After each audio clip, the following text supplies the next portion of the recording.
Sharma official channel में आपका एक बार फिर से स्वागत है। दोस्तों, आज हम हिंदी व्याकरण का सबसे महत्वपूर्ण टॉपिक, सबसे महत्वपूर्ण बिंदु वर्ण विचार के बारे में अध्ययन करेंगे। दोस्तों, किसके बारे में अध्ययन करेंगे? वर्ण विचार के बारे में अध्ययन करेंगे। किसके बारे में अध्ययन करेंगे दोस्तों? वर्ण विचार। समग्र हिंदी व्याकरण वर्ण विचार पर टिकी हुई है। अगर आपको वर्ण समझ में आ गए तो आपके लिए पूरी हिंदी व्याकरण आपके लिए इजी बन जाएगी। ठीक है ना? यह है व्याकरण। क्या है दोस्तों? व्याकरण। व्याकरण में हम तीन चीजें पढ़ते हैं। ठीक है ना?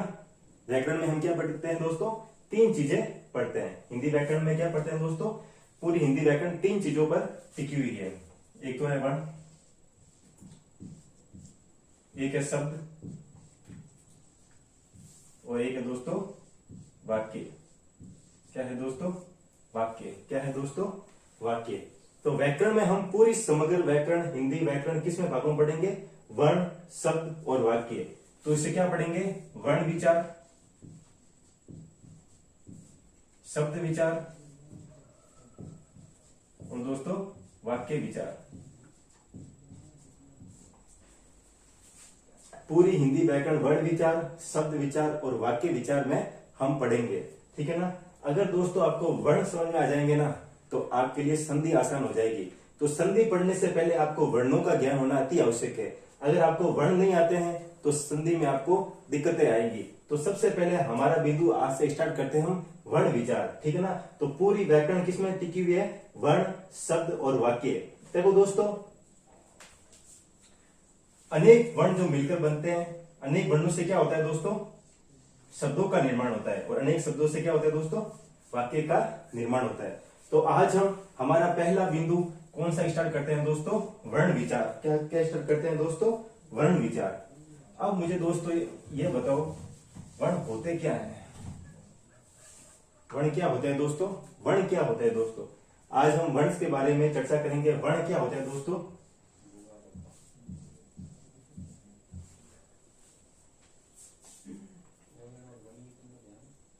भाषा की सबसे छोटी लिखित इकाई। भाषा की सबसे छोटी लिखित इकाई क्या होता है दोस्तों? भाषा की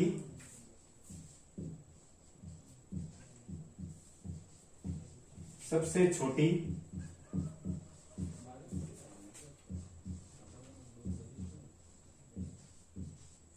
लिखित इकाई क्या होती है दोस्तों? वर्ण। क्या होता है दोस्तों? वर्ण। भाषा की सबसे छोटी लिखित इकाई क्या होती है दोस्तों? जैसे मैं अ लिखूं, अ क्या है? एक वर्ण है। ठीक है ना? मैं इसके और टुकड़े कर सकता हूं कि दोस्तों? मैं नहीं कर सकता हूं, क्योंकि यह भाषा की सबसे छोटी इकाई है। भाषा की सबसे छोटी इकाई मानी जाती है। इसके मैं टुकड़े नहीं कर सकता हूं। ठीक है ना दोस्तों? तो इसकी वर्ण की परिभाषा क्या होती है दोस्तों? भाषा की सबसे छोटी लिखित इकाई जिसके और टुकड़े नहीं किए जा सकते हैं, जिसके और टुकड़े नहीं किए जा सकते हैं, क्या कहलाते हैं दोस्तों? वर्ण कहलाते हैं। क्या कहलाते हैं दोस्तों? वर्ण कहलाते हैं। ठीक है ना दोस्तों? पढ़ लिया हमने वर्ण। आगे दोस्तों फिर देखते हैं अगली परिभाषा।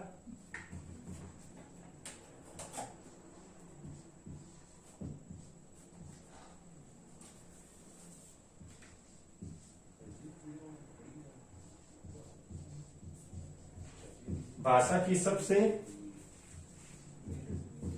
छोटी मौखिक इकाई क्या है दोस्तों? भाषा की सबसे छोटी मौखिक इकाई। भाषा की सबसे छोटी मौखिक इकाई क्या होती है दोस्तों? भाषा की सबसे छोटी मौखिक इकाई क्या होती है दोस्तों? ध्वनि। क्या होती है दोस्तों? ध्वनि। क्या होती है दोस्तों? ध्वनि। ध्वनि क्या आती है दोस्तों? ध्वनि और वर्ण में क्या अंतर होता है? ध्वनि क्या होती है दोस्तों? जैसे मैंने बोला अ, तो ये भाषा की मौखिक इकाई है। मैंने मौखिक रूप में बोला, ये मौखिक बोला मैंने अ, तो इसका मैं लिखित रूप दे दिया तो ये क्या हो जाएगा दोस्तों? वर्ण हो जाएगा। क्या हो जाएगा दोस्तों? वर्ण हो जाएगा। तो भाषा की सबसे छोटी लिखित इकाई क्या होती है दोस्तों? वर्ण होती है। और भाषा की सबसे छोटी मौखिक इकाई क्या होती है दोस्तों? ध्वनि होती है। चलते हैं आगे। अगला हमारा आता है अर्थ के आधार पर अर्थ के आधार पर भाषा की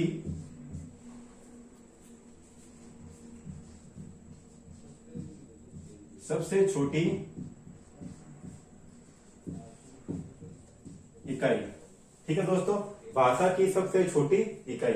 आगे चलते हैं।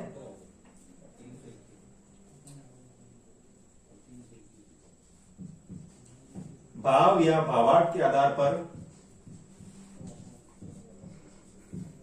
भाव या भावार्थ के आधार पर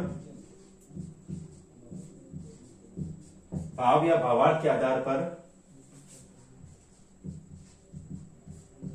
भाषा की सबसे छोटी या बड़ी इकाई क्या होती है दोस्तों? अब देखते हैं आगे। भाषा की सबसे छोटी लिखित इकाई क्या हो गई दोस्तों? वर्ण हो गई। भाषा की सबसे छोटी मौखिक इकाई क्या हो गई दोस्तों? ध्वनि हो गई। अब देखो दोस्तों आगे क्या होता है। अर्थ के आधार पर भाषा की सबसे छोटी इकाई क्या होती है दोस्तों? अर्थ के आधार पर जिसका अर्थ निकलता है वो क्या होती है दोस्तों? शब्द। क्या होता है दोस्तों?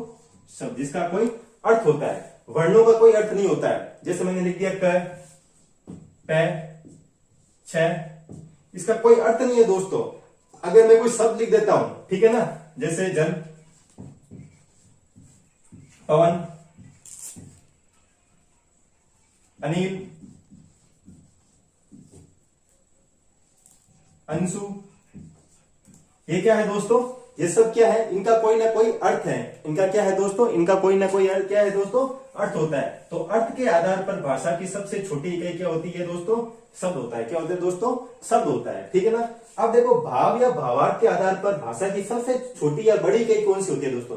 जिसका भाव, जैसे कोई वाक्य होता है उसका अर्थ निकालते हैं तो क्या होता है दोस्तों? वाक्य होता है। क्या है दोस्तों? भाव या भावार्थ के आधार पर वाक्य, भाषा की सबसे छोटी या बड़ी इकाई क्या होती है दोस्तों? क्या होती है दोस्तों? वाक्य। क्या होती है दोस्तों? वाक्य होती है। प्रश्न आया था एक बार पटवारी एग्जाम के अंदर। क्वेश्चन क्या था? अर्थ के आधार पर भाषा की सबसे छोटी इकाई कौन सी होती है? अर्थ के आधार पर दोस्तों सुनना, अर्थ के आधार पर भाषा की सबसे छोटी इकाई कौन सी होती है दोस्तों? तो अर्थ के आधार पर भाषा की सबसे छोटी इकाई होती है दोस्तों शब्द। वहां वर्ण भी ऑप्शन में था, ध्वनि भी ऑप्शन में था, वाक्य भी ऑप्शन में था और हमारा शब्द भी ऑप्शन में था। दोस्तों तो आपको क्या ध्यान रखना है? तो शब्द आपको ध्यान में रखना है। तो अर्थ के आधार पर भाषा, इसका कोई ना कोई अर्थ निकलता है, वर्णों का कोई अर्थ नहीं निकलता है। तो दोस्तों आज हमने देखा है कि भाषा की सबसे छोटी लिखित इकाई हो गई वर्ण और भाषा की सबसे छोटी मौखिक इकाई होगी क्या? ये लिखित इकाई वर्ण और मौखिक इकाई ध्वनि। और एग्जाम में पूछ ले आपको, मान लो कि भाषा की सबसे छोटी, ना लिखित पूछे ना मौखिक पूछे, ना लिखित पूछे ना मौखिक पूछे, तो दोस्तों आपको क्या ध्यान में रखना है? तो वहां पर आपको ध्यान में रखना है वर्ण। तो भाषा की, तो वर्ण की परिभाषा क्या हुई दोस्तों? भाषा की सबसे छोटी लिखित इकाई जिसके और टुकड़े नहीं किए जा सकते हैं उसे क्या कहते हैं दोस्तों? वर्ण कहते हैं। क्या कहते हैं दोस्तों? वर्ण कहते हैं। आप इसका स्क्रीनशॉट लेना दोस्तों। एग्जाम में क्वेश्चन इसके भी पूछे जाते हैं, परिभाषाएं पूछी जाती है कि वर्ण क्या होता है, ध्वनि क्या होती है, शब्द क्या होता है, वाक्य क्या होता है। ये इनकी परिभाषा है। शब्द की परिभाषा, ये वाक्य की परिभाषा, ये ध्वनि की परिभाषा, ये वर्ण की परिभाषा है दोस्तों। तो चलते हैं आगे। आप इसका स्क्रीनशॉट ले लीजिए। आप दोस्तों इसका स्क्रीनशॉट ले लीजिए।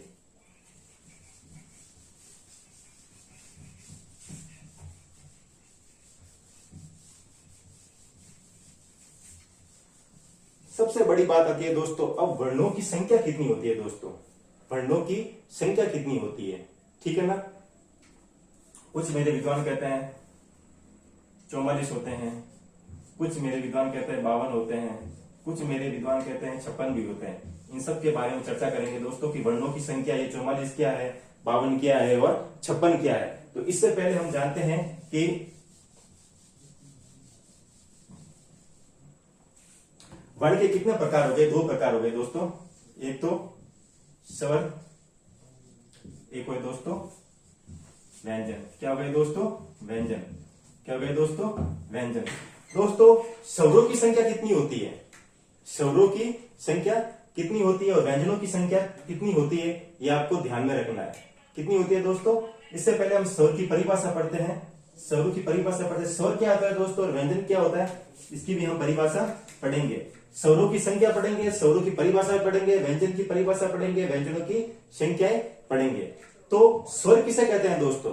स्वर किसे कहते हैं? स्वर किसे कहते हैं दोस्तों? स्वर। स्वर दोस्तों होते हैं स्वतंत्र। क्या होते हैं? स्वतंत्र। स्वर क्या होते हैं दोस्तों? स्वतंत्र होते हैं। आपको ध्यान में रखना, स्वर क्या होते हैं दोस्तों? स्वतंत्र, जिन्हें बोलने के लिए किसी अन्य वर्णों की सहायता नहीं ली जाती है। जिन्हें बोलने के लिए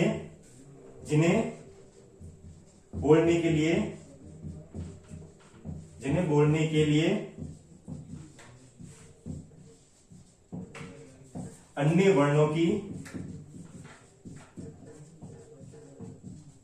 सहायता नहीं ली जाती है।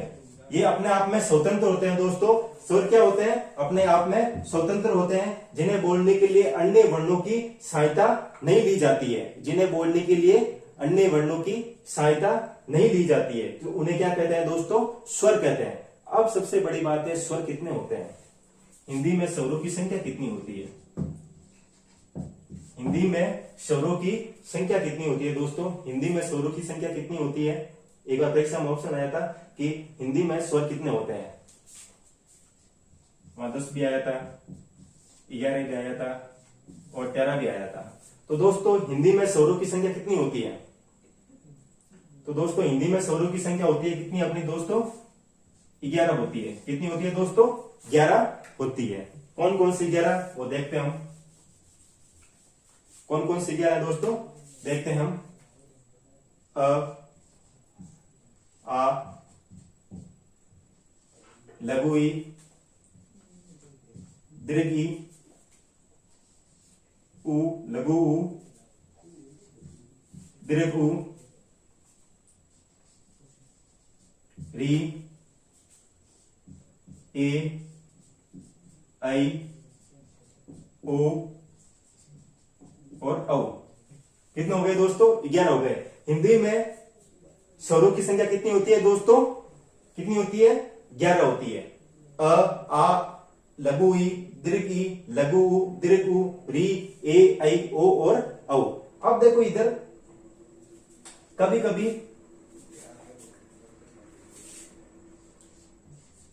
ये अंग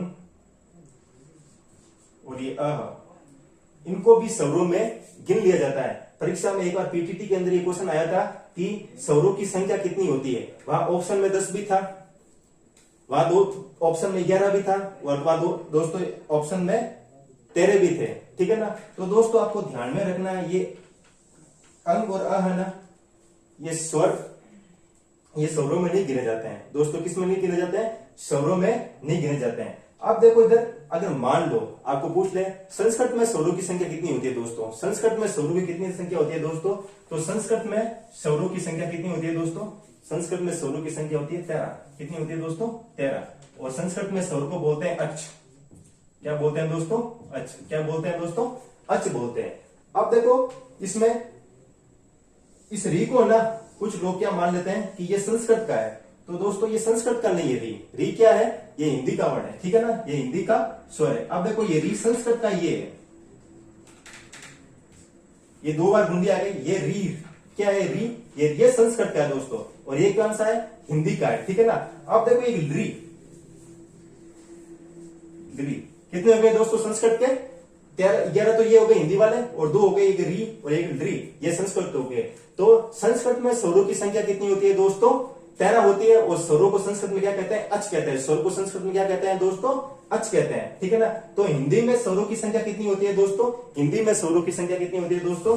हिंदी में स्वरों की संख्या होती है 11। अब ये अंग और अह क्या है दोस्तों? अभी अंग और अह क्या है? अब दोस्तों ये अंग और अह को कुछ विद्वान क्या मान लेते हैं, कुछ स्टूडेंट क्या मान लेते हैं, इन्हें स्वरों में शामिल कर दिए जाते हैं। स्वरों में शामिल कर लेते हैं, पर ये दोस्तों स्वरों में नहीं है। इन्हें कहते हैं दोस्तों अयोगवाह ध्वनियां। क्या कहते हैं दोस्तों? अयोगवाह ध्वनि। अयोगवाह ध्वनि। ये अयोगवाह ध्वनि क्या होती है दोस्तों? अयोगवाह ध्वनि क्या होती है? एक बार एग्जाम प्रश्न आया था पटवारी एग्जाम के अंदर कि निम्न में से अयोगवाह वर्ण कौन कौन से हैं, तो ऑप्शन में दे रखे थे, तो वहां पर दो ऑप्शन ये दे रखे थे, अंग और अह। ये क्या होता है? अनुस्वार, और ये क्या होता है दोस्तों? हमारा विसर्ग होता है। क्या होता है दोस्तों? विसर्ग होता है। अयोगवाह क्या होता है दोस्तों? ये देखो, वाह, वाह का मतलब दोस्तों वहन करना। क्या होता है दोस्तों? वहन करना। योग मतलब होता है जुड़ना। क्या होता है दोस्तों? जुड़ना, जोड़ना। और क्या होता है दोस्तों? उपसर्ग है। अ का मतलब होता है नहीं। क्या होता है दोस्तों? नहीं। ऐसे वर्ण जो जुड़कर वैन नहीं होते हैं, अयोगवाह की परिभाषा क्या होती है दोस्तों? ऐसे वर्ण जो जुड़कर वैन नहीं होते हैं। किनके साथ जुड़कर वैन नहीं होते हैं दोस्तों? व्यंजन वर्णों के साथ जुड़कर वैन नहीं होते। किनके साथ जुड़कर वैन नहीं होते दोस्तों? व्यंजन वर्णों के साथ जुड़कर वैन नहीं होते। उन्हें क्या कहते हैं दोस्तों? अयोगवाह वर्ण कहते हैं। तो अयोगवाह कितने वर्ण होते हैं दोस्तों? एक अनुस्वार वाला, एक विसर्ग वाला, अंग और अह। ये क्या होते हैं? अयोगवाह जो व्यंजन वर्णों के साथ जुड़कर वैन नहीं होते हैं।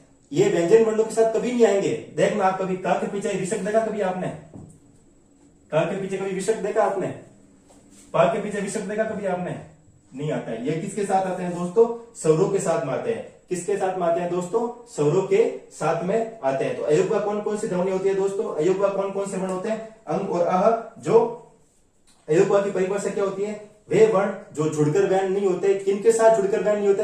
व्यंजन वर्णों के साथ जुड़कर वैन नहीं होते। उन्हें दोस्तों क्या कहते हैं? अयोगवाह ध्वनियां। हिंदी में स्वरों की संख्या कितनी होती है दोस्तों?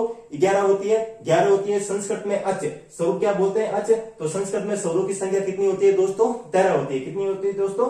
13 होती है। तो स्वरों में हमें ध्यान रखना है, हिंदी में स्वर कितने होते हैं दोस्तों?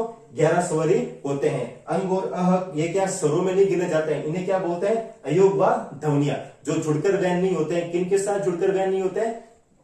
व्यंजन वर्णों के साथ जुड़कर वैन नहीं होते। उन्हें क्या कहते हैं दोस्तों? अयोगवाह ध्वनियां। आप इसका स्क्रीनशॉट ले लीजिए, आप इसे कॉपी में नोट डाउन कर लीजिए। ठीक है दोस्तों, चलते हैं आगे।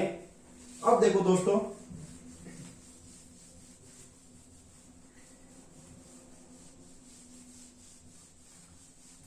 स्वर हमने पढ़ लिए। वे वर्ण जो स्वतंत्र उच्चारित होते हैं। स्वर क्या होते हैं दोस्तों? वे वर्ण जो स्वतंत्र उच्चारित होते हैं, जिन्हें बोलने और लिखने के लिए अन्य वर्णों की सहायता नहीं ली जाती है, तो क्या कहलाते हैं दोस्तों? स्वर कहलाते हैं। हिंदी में स्वरों की संख्या कितनी होती है? 11 होती है। जो 11 आपके सामने मैंने लिखा था। और अयोगवाह ध्वनियां कौन कौन सी होती है? अंग और आह जो जुड़कर वैन नहीं होते। किनके साथ? व्यंजन वर्णों के साथ जुड़कर वैन नहीं होते। उन्हें क्या कहते हैं? अयोगवाह ध्वनियां कहते हैं। अब देखते हैं दोस्तों आगे हम व्यंजन। क्या देखते हैं दोस्तों? व्यंजन। व्यंजन क्या होते हैं?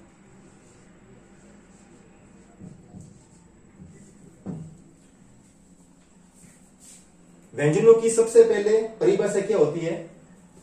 ये व्यंजन स्वतंत्र नहीं होते हैं दोस्तों। व्यंजन क्या नहीं होते हैं? स्वतंत्र नहीं होते हैं। स्वतंत्र नहीं होते हैं, जिन्हें बोलने के लिए किसी अन्य वर्णों की सहायता ली जाती है या स्वरों की सहायता ली जाती है, जिन्हें व्यंजनों को बोला या लिखा जाता है। अब व्यंजन की परिभाषा क्या होती है दोस्तों? वे वर्ण जिन्हें बोलने लिखने के लिए अन्य वर्णों की सहायता ली जाती है, अर्थात स्वरों की सहायता ली जाती है, उन्हें क्या कहते हैं दोस्तों? व्यंजन वर्ण कहते हैं। जिन्हें बोलने के लिए अन्य वर्ण यानी स्वरों की सहायता ली जाती है, उन्हें क्या कहते हैं दोस्तों? व्यंजन कहते हैं। ये कभी स्वतंत्र नहीं होते हैं। कभी क्या नहीं होते हैं दोस्तों? स्वतंत्र नहीं होते हैं। इन्हें बोलने के लिए किसी न किसी स्वरों की सहायता ली जाती है। किसी न किसी स्वरों की सहायता ली जाती है। जैसे एग्जाम्पल देखते हैं, जैसे लिखा हुआ है कमल। कमल क्या लिखा है दोस्तों? कमल। क्या लिखा है दोस्तों? कमल। अब देखो क किसकी ध्वनि आएगी? अ की ध्वनि आती है दोस्तों। इस क के मैं टुकड़ा करूं तो क, अ प्लस म, अ प्लस ल, अ।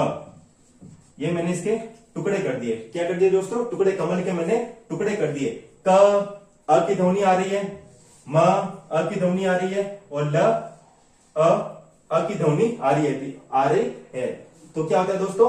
जिसमें स्वतंत्र नहीं होते हैं, ये स्वतंत्र नहीं है, इसमें अ की ध्वनि आ रही है, तो वे वर्ण जो स्वतंत्र नहीं होते हैं, जिन्हें बोलने के लिए स्वरों की सहायता ली जाती है, अन्य वर्णों की सहायता ली जाती है, उन्हें क्या कहते हैं दोस्तों? व्यंजन कहते हैं। क्या कहते हैं दोस्तों? व्यंजन कहते हैं। आप इसकी परिभाषा लिख लीजिए।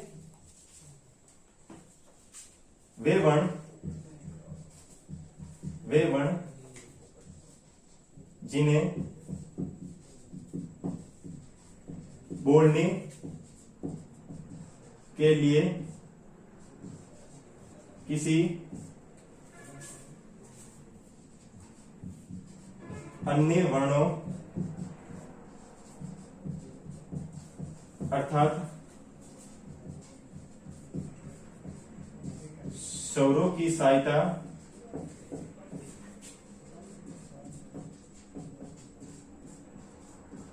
ली जाती है। तो क्या हो गया दोस्तों व्यंजन की परिभाषा? वे वर्ण जिन्हें बोलने के लिए किसी अन्य वर्णों अर्थात स्वरों की सहायता ली जाती है, उन्हें क्या कहते हैं दोस्तों? व्यंजन वर्ण कहते हैं। क्या कहते हैं? व्यंजन वर्ण कहते हैं। ये कभी स्वतंत्र नहीं होते हैं। स्वर क्या होते हैं? स्वतंत्र होते हैं, जिन्हें बोलने लिखने के लिए किसी अन्य वर्ण की सहायता नहीं ली जाती है, और व्यंजन में किसी अन्य वर्णों की सहायता ली जाती है, जैसे उनका अर्थात स्वरों की सहायता ली जाती है। किसकी सहायता ली जाती है दोस्तों? स्वरों की सहायता ली जाती है। अब सबसे बड़ी बात आती है वर्णों की संख्या कितनी होती है, व्यंजनों की संख्या कितनी होती है? व्यंजन होते कितने हैं? व्यंजन वर्ण होते कितने हैं? ठीक है ना दोस्तों? तो व्यंजन कितने होते हैं दोस्तों? 33। कितने होते हैं दोस्तों? 33। कितने होते हैं दोस्तों? 33 होते हैं। 33 कौन कौन से होते हैं देखते हैं। एक तो होता है स्पर्शी या वर्गीय,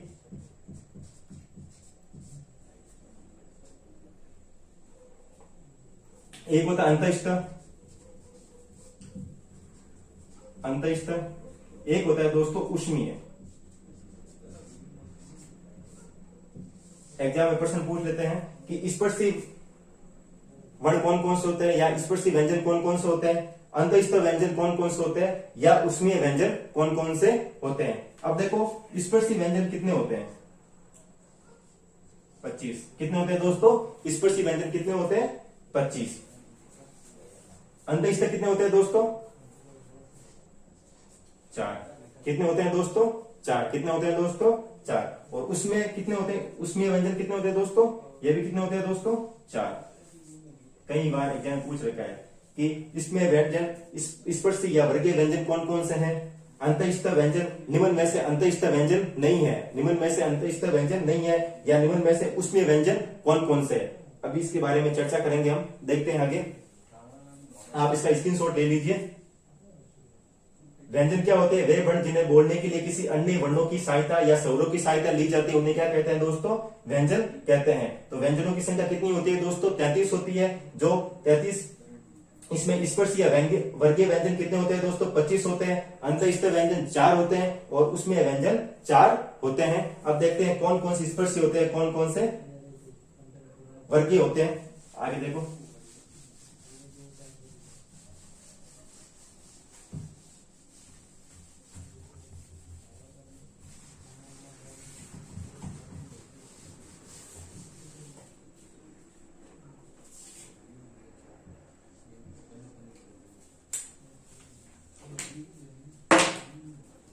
अब देखो दोस्तों, एक मैं आपके सामने बना रहा हूं, उसमें आपको ध्यान रखना। एक होता है क, सबके वर्ग है तभी नाम इसका वर्गीय बना है। क, च, ट, ते और ते। ठीक है ना? ये स्पर्शी, या इसे क्या बोलते हैं दोस्तों? वर्गीय। क्या बोलते हैं दोस्तों? वर्गीय। अब ये क वर्ग, ठीक है ना? ये क वर्ग में कितने आएंगे? च वर्ग में कितने आएंगे? ट वर्ग में कितने आएंगे? त वर्ग में कितने आएंगे? और प वर्ग में कितने आएंगे? तो इसमें क वर्ग में कौन कौन से आएंगे? देखो दोस्तों, वर्गीय व्यंजन क, ख, ग, ग और ड़। ठीक है ना? च, छ, ज, ज और च वर्ग का पंचमा अक्षर। ट, थ,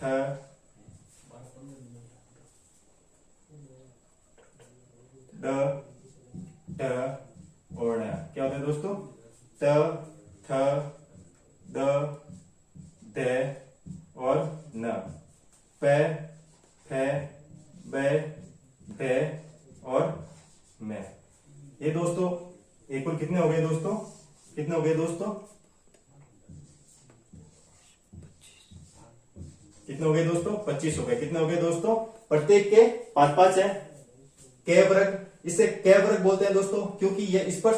स्पर्श क्या होता है दोस्तों? ये मुख में किसी न किसी भाग को स्पर्श कर रहे हैं। इन्हें बोलने के लिए क, कंठ, च, तालु, त, मुर्दा, त, दंत और प, ओष्ठ। तो ये मुख के किसी न किसी भाग को स्पर्श कर रहे हैं, इसलिए इसे क्या कहते हैं दोस्तों? स्पर्शीय या वर्गीय। तो वर्गीय क्या बोलते हैं? इसे वर्गीय क्यों बोलते हैं दोस्तों? क्योंकि ये वर्ग में है। जैसे क वर्ग, च वर्ग, ट वर्ग, त वर्ग और प वर्ग। तो क वर्ग में कौन कौन सा है दोस्तों? क, ख, ग, घ और पांचवा पंचमा अक्षर च, छ, ज, झ और पंचमा अक्षर त, ठ, ड, ढ और न पंचमा अक्षर त, थ, द, ध, न, प, फ, ब, भ, म। ये कौन से व्यंजन हो गए दोस्तों? स्पर्शीय या वर्गीय व्यंजन हो गए। अब आगे देखें दोस्तों, अब आगे अंतःस्थ व्यंजन कौन कौन से होते हैं? अंतःस्थ एक होता है उष्मीय। अंतःस्थ कौन कौन से हो गए दोस्तों? कौन कौन से हो गए दोस्तों? य, र, ल और व। य, र, ल और वह क्या हो गए दोस्तों? अंतःस्थ व्यंजन हो गए। उसमें कौन से हो गए दोस्तों? से और है। से और है। तो कौन से हो गए? कौन कौन से हो गए दोस्तों? अंतःस्थ कितने हो गए? य, र, ल और व। और उसमें कौन कौन से हो गए दोस्तों? स और ह। उसमें मतलब हवा, प्राणवायु मुंह से बाहर निकल रही, इसे क्या कहते हैं? उसमें। बोलो स, बोलो स, बोलो स और बोलो ह। तो क्या हो गया? प्राणवायु जब बाहर निकलती है मुंह से, जब गर्म हवा बाहर निकलती है तो उसे क्या कहते हैं दोस्तों? उसमें कहते हैं स और ह। अंतःस्थ कौन से हो गए? य, र और ल और व।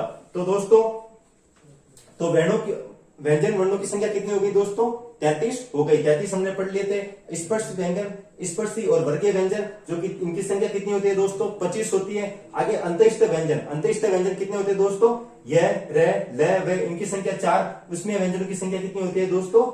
4। आप इसका स्क्रीनशॉट ले लीजिए दोस्तों, आप इसका स्क्रीनशॉट ले लीजिए।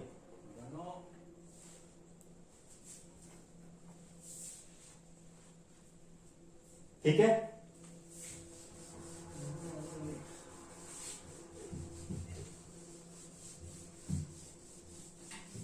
चलते हैं आगे।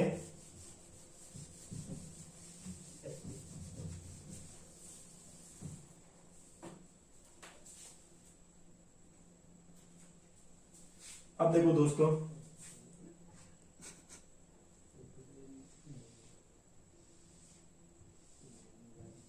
ये हमारी क्या है दोस्तों? शिरोरेखा। क्या है दोस्तों? शिरोरेखा। ये हमारी क्या है दोस्तों? खड़ी पाई। ये क्या है दोस्तों?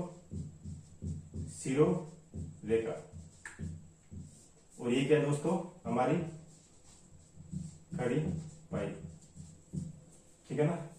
अब देखो, हिंदी के अंदर ये बिंदु, ये बिंदु क्या है दोस्तों? बिंदु। ये बिंदु के नाम अलग अलग होते हैं। क्या नाम अलग अलग होते हैं बिंदु के? इसमें हिंदी में 4 बिंदु आएंगे। चारों के नाम क्या होंगे दोस्तों? अलग अलग बिंदु के नाम होंगे। अब देखो दोस्तों, आपने कभी देखा होगा, कभी एक शिरोरेखा के ऊपर एक बिंदु लगा होता है यहाँ पर। ठीक है दोस्तों। एक बिंदु यहाँ पर लगा होता है। ठीक है दोस्तों। एक बिंदु यहाँ पर लगा होता है और एक बिंदु दोस्तों यहाँ पर लगा होता है। क्या लगा होता है? एक बिंदु यहाँ पर लगा होता है, एक बिंदु यहाँ पर लगा होता है, एक बिंदु जस्ट नीचे लगा होता है और एक बिंदु यहाँ पर साइड में लगे होते हैं। ठीक है। ये है तो बिंदु, पर इन चारों के नाम अलग अलग हैं। ठीक है ना। आप इनको एक ही मत मान लेना। क्या होते हैं इनके नाम? अलग अलग। देखो दोस्तों,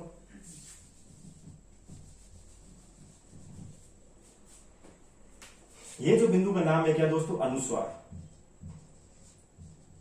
क्या दोस्तों? इनका नाम अनुस्वार। जो सिर्फ स्वरों के साथ में लगते हैं, 11 के साथ में लगते हैं। किनके साथ में लगता है?